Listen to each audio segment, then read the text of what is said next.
જય શ્રી કૃષ્ણ મિત્રો, આજે હું તમારી સાથે શેર કરીશ ચોરી બટેકાનું શાક. તો આજનું શાક બિલકુલ અલગ છે અને ગ્રેવીવાળું શાક આપણે આજે બનાવીશું. તો રસ્સાવાળું શાક બનાવવા માટે આપણે આ રીતે ચોરીને 2 થી 3 વાર ધોઈને લેવાની અને બટેકાને પણ છાલ ઉતારીને અને સમારી લેવાના. અને ચોરી પણ મેં ઝીણી ઝીણી સમારી લીધી છે. હવે એને સાઈડમાં રાખીશું અને ગ્રેવી બનાવવાની છે. ઘટ્ટાદાર રસાવાળું શાક બનાવવાનું છે.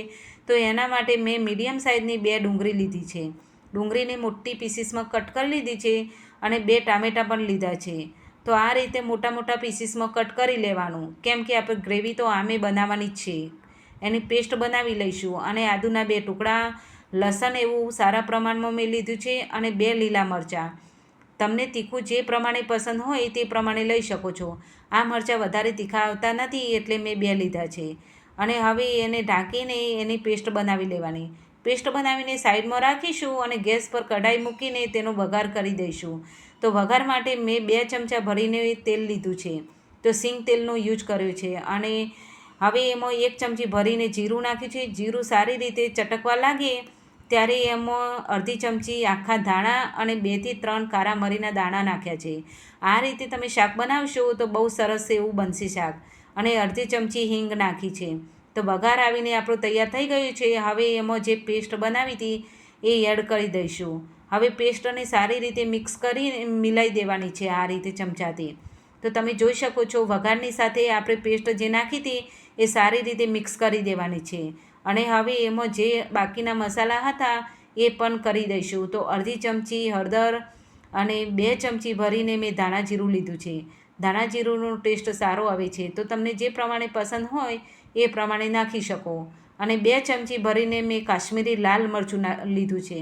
તો કાશ્મીરી લાલ મરચું બહુ તીખું આવતું નથી એટલે 2 કલર માટે જ ખાસ 2 ચમચી ભરીને નાખ્યું છે. અને મીઠું તમે તમારા સ્વાદ પ્રમાણે એમાં એડ કરી શકો છો.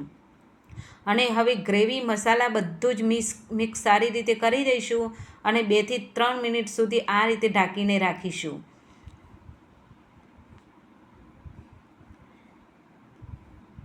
તો તમે જોઈ શકો છો હવે આપણું તેલ ઉપર દેખાવા માંડ્યું છે. એનો મતલબ એ થયો કે ગ્રેવી આપણી તૈયાર થઈ ગઈ છે. હવે એમાં જે આપણે શાક સમારીને રાખ્યું હતું થોડું પાણી રેડીને એમાં રાખીશું, કેમ કે જે ગ્રેવી છે તે નીચે ચોંટે નહીં અને બળે પણ નહીં. અને બટેકા કાચા હતા એટલે આપણે પહેલાં તો બટેકા નાખવાના છે.